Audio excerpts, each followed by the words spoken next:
Guys, I hope you are doing well. Today we'll talk about how to fix or how to solve the problem of Wolt app. You will click on settings. In this page, you will click on apps, default apps, app settings.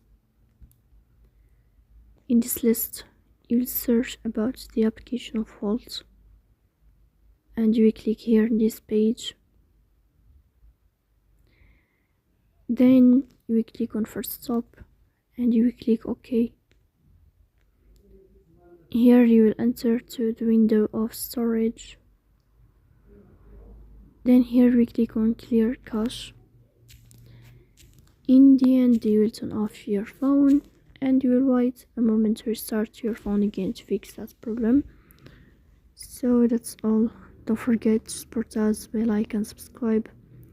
See you next time, and thank you for your watching and your attention.